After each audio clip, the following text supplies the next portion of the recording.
Welcome to another episode of Gretchen's Garden and Greenhouse. We're just returning from the berry patch where we picked the morning berries before getting started here. And as you can see, Gretchen's bucket is a lot fuller than mine, but they're pretty close to the same. Anyway, so what are we doing today, Gretch? Well, let's just take a little tour. We've got some kind of summer flowers are starting to come, and I have to admit I'm way behind on deadheading, so you're going to see some dead flowers too. Sure. But when you walk through this arch, why don't you talk about what you've been doing there, because we haven't talked about that before. Yeah, this is our winter jasmine, and it blooms like in March and April, pretty white blooms. And it's only about 2 years old, and we're training it on kind of on this arch here. And I keep cutting it back, but it just keeps growing. Okay, and heading around the corner. Here is our cocosmia. Those red ones? Yeah, which I just love. They were, when I worked at the transportation department, they had a clump of those by the back door, and I talked the maintenance guy into giving me a start of it. Well, we've got. I don't know if they're tubers. Yeah, they're tubers. They're really not bulbs. So that's now we've got them all over the yard. I love them. I think they're from South Africa, if I remember right. I don't know. They're sure a nice bright red color, though. Yeah.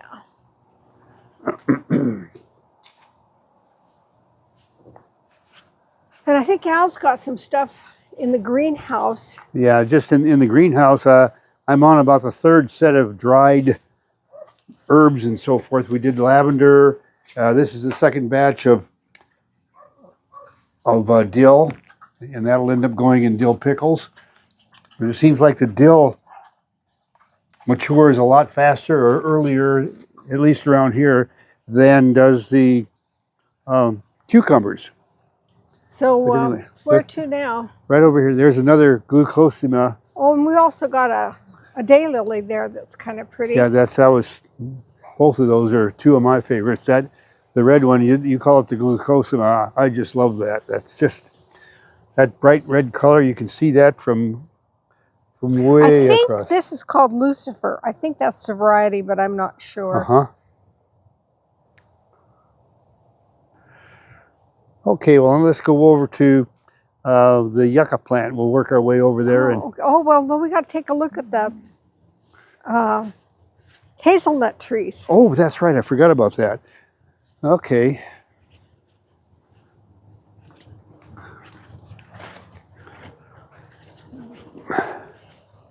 These are our hazelnut trees, and as you can see right here, we've got quite a few hazelnuts on this. I hope they're bigger than last year. Last year they were pretty small, but we'll have a few anyway. We've got 3 trees. We should get some hazelnuts from those. Now this tree here is the largest. There's a smaller one here.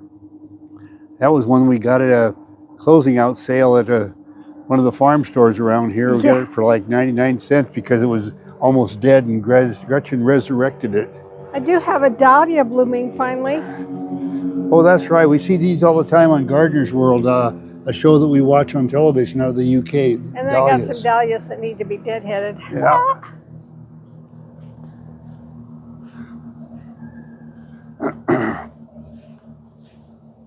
We have a lot of sunflowers blooming now. I think this one's a shorter one. Looks like our I kind of like this blossom. Oh, we've got some really tall ones. Oh boy, going to the sky. Woo. And our bird feeder is hidden in here amongst all the. Yeah, we've actually got a clematis blooming back in there, and some echinacea, some monauria, but you can't see any of it because of this. So I'm probably not going to do this next year. It's like the pear tree is better. Last year we got 1 pear because of a frost, 1 pear off of the whole tree, and it's looking a lot better this year. Yeah. We're going to at least get a few pears, and Now this is our yucca. This was here when we moved in. Yeah, we inherited this with the property. And so we know it's over 20 years old. And it just gets bigger. But this year is the best year for blooms. Yeah, it's just totally amazing. Usually we get, you know, a few. Well, it's shorter, about half that. Yeah, and this is, geez, well, it's taller than the fence now, the tallest ones between us and the neighbors. It's about 3 weeks after you mow them off to get them all grown back. But if you don't do that, all they do is keep spreading, and the next thing you know, they'll take over the neighborhood. I've never grown celery before. That's the first time on celery. Yeah, We'll we got this wild idea the other day for salad. Well, I'll bet you a celery leaf would really be good in salad. Don't do it, folks. It's a tip. Don't do it. It's bitter. If you like bitter, that's the place. Looks like you're going to have quite a crop of cucumbers over here, Gretch. Yeah. Oh, yeah. They're coming along. When you look in here, there are little cucumbers all over in here. And a lot of blooms. Oh, yeah. Look at this chokecherry bush, how much it's grown this year. Oh, point that thing out. Oh, my goodness. Yeah, that was just, it was hidden down behind everything else. And that's over here in what we call the dry garden. But this one is not doing near so well. I need to yeah, it's clear back in we're going to there. have to cut this Russian sage back a little bit.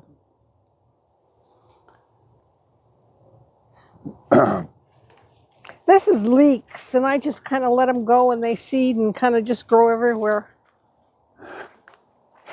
Some more dill. We're letting this just go to seed, so we always have a crop of dill. Look at here. See that little flower? Oh, yeah, that's a real beauty. You Cute. bet. And of course, the calendula is growing big time. This is beard's tongue, and I'm just letting it seed. I'm not going to deadhead the stuff in the dry garden, so we'll see. And this stuff too, we're just letting it go to seed. Yeah, this is some kind of a native plant, isn't it? Well, yes, supposedly. We'll see. I don't know how. There's a nursery here in town that sells nothing but native plants, and that's where it came from. I don't know if this is a weed or if this is one of the plants we got from her. I don't know what this is. I don't know. It's if it takes over, we'll get rid of it. That's what I can tell you. Let's end up over here at the. Oh, by the way, we should give them an update. We got another snake last night. Oh, number 8. Snake number 8 got rehomed to the local pond in the local park here. But not before he got one of my fish. Yeah, he was. Well, that's the yard, and we'll see you next week, folks. Thanks for joining us.